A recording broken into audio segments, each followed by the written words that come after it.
अभी ट्रेलर है, पिक्चर अभी बाकी है। मैं बोला है ना, पिक्चर अभी बाकी है। टूटा है बर्मिंघम का घमंड, जीत गई है टीम इंडिया। जी हां, टूट चुका है बर्मिंघम की बादशाहत। इंडिया की यंग जनरेशन ने झंडा वहां भी गाड़ दिया। जो काम धोनी, कोहली, रोहित, दादा, द्रविड़, अजहरुद्दीन, कपिल, गवास्कर, हजारे, पटौदी नहीं कर पाए, वो काम 26 साल के शुभमन गिल ने कर दिखाया। Hello guys, welcome to my YouTube channel.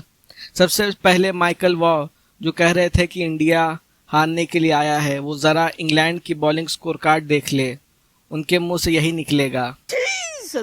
England जो हमेशा रिजल्ट के लिए जाते थे, कल वो ड्रॉ के लिए गए और दुआ कर रहे थे कि आकाश में बारिश हो जाए। इंग्लैंड का आकाश तो नहीं बरसा, लेकिन एक आकाश जो भारत में बिहार की धरती का लाल जो बर्मिंघम में आया, वो आकाश बरस गया। जिया तू बिहार के लाला, जिया तू 1000 साला।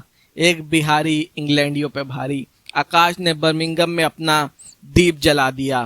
पहली इनिंग में 4 विकेट्स, दूसरी में 6 विकेट्स, 10 विकेट्स का हॉल, वो भी इतने बड़े मूवमेंट पर, इतने बड़े मंच पर और इतने बड़े ऐतिहासिक टेस्ट मैच में जहां इंडिया ने इतिहास रच दिया। जबरदस्त सीएम डिलीवरी, एकदम मोहम्मद शामी की तरह। पूरे टेस्ट मैच की बात करें तो इंडिया को फिर बैटिंग के लिए बुलाया था। केएल राहुल जल्दी आउट हो जाते हैं। पिछली इनिंग में सेंचुरी, तो उनका वो स्टाइल है कि सेंचुरी कर ली तो अब जल्दी ही आउट हो जाएंगे। यशस्वी जायसवाल फिर स्कोर किया। उसकी फील्डिंग उसके करीब आने नहीं देती और उसकी बैटिंग उससे दूर जाने नहीं देती। फिर करुण नायर पिछले कुछ खास नहीं कर पा रहे। पिछली कुछ इनिंग्स में, पिछले टेस्ट मैच में 6 नंबर पर बैटिंग कर रहे थे, इस बार नंबर 3 पर आए, तो एक डाउट दिया जा सकता है कि पोजीशन चेंज हुई, तो उनको एक और टेस्ट दे दो, क्योंकि अगर अब ये भाई ड्रॉप हुआ तो रेड बॉल फिर चांस नहीं देगी।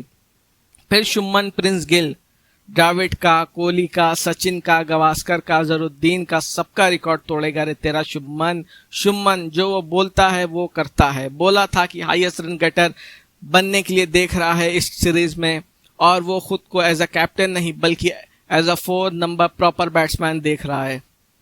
फिर ऋषभ पंत जल्दी आउट हो गए, लेकिन सर जडेजा, जहां कोलैप्स बड़े होते हैं वहां सर जडेजा खड़े होते हैं। गिल के साथ जबरदस्त पार्टनरशिप, 89 रन स्कोर किया, और गिल की डबल हैंडेड होने की सबसे बड़ी वजह जड्डू का खड़ा रहना पिच पर। फिर सुंदर हमेशा की तरह, जैसा वो नीचे आके दूसरे बैट्समैन को सपोर्ट देते हैं, उन्होंने गिल को भी सपोर्ट दिया। एक बार इतिहास रचा गया था गाबा में, जहां पे सुंदर ने पंत को सपोर्ट दिया था, और दूसरा एडग्बास्टन में, बर्मिंघम में, और सुंदर ने गिल को सपोर्ट दिया। शुभमन गिल की डबल हैंडेड जबरदस्त तरीके से। रेड्डी कुछ खास कर नहीं पाए, लेकिन उनको एक मौका देना चाहिए, वरना ऐसा कोई प्लेयर नहीं बन सकता कि एक टेस्ट खिलाएं और परफॉर्म ना करे फिर ड्रॉप कर दे। अगर उस प्लेयर पे आपको भरोसा है और आपने एक बार उसको खिला दिया, तो कम से कम 3 टेस्ट मैच उसको दें और उसका एक प्रोसेस हो जाए। इंडिया 587 रन बनाए, लेकिन डर तब भी लग रहा था, क्योंकि बिना बुमराह के ये बेसबॉल कैसे रुकेगा समझ में नहीं आ रहा था। लेकिन डीएसपी सिराज, इंग्लैंड ने ओवर स्पीडिंग की और डीएसपी ने इंडियन पुलिस की ताकत दिखाकर अरेस्ट कर दिया। 6 विकेट लिए। जब बुमराह नहीं होते तो मियां भाई अपने आप को सीनियर समझकर विकेट लेते हैं, और लेकिन जब बुमराह होता है तो फिर एक ही बात कहते हैं, आई बिलीव इन जस्सी भाई, only game changer player he is.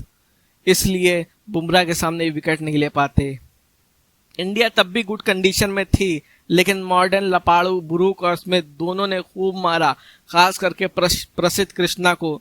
जैसे बुमराह को वर्कलोड मैनेज किया गया है, गिल और गौतम गंभीर से गुजारिश है, जैसे आपने बुमराह के लिए वर्कलोड मैनेजमेंट किया है, उसको रेस्ट कराया है, वैसे कृष्णा को भी वर्कलोड मैनेजमेंट की जरूरत है।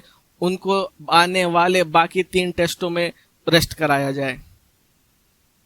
इंग्लैंड 407 पहुंच गया था। एक लंबा स्कोर खड़ा करना था ताकि वो चेज ना कर पाए, और उसकी शुरुआत दी केएल राहुल के 50 ने। फिर गिल और पंत दोनों भाई, दोनों तबाही, कैप्टन और उप कप्तान, दोनों ने पकड़ के इंग्लैंड के बॉलर्स को मारा।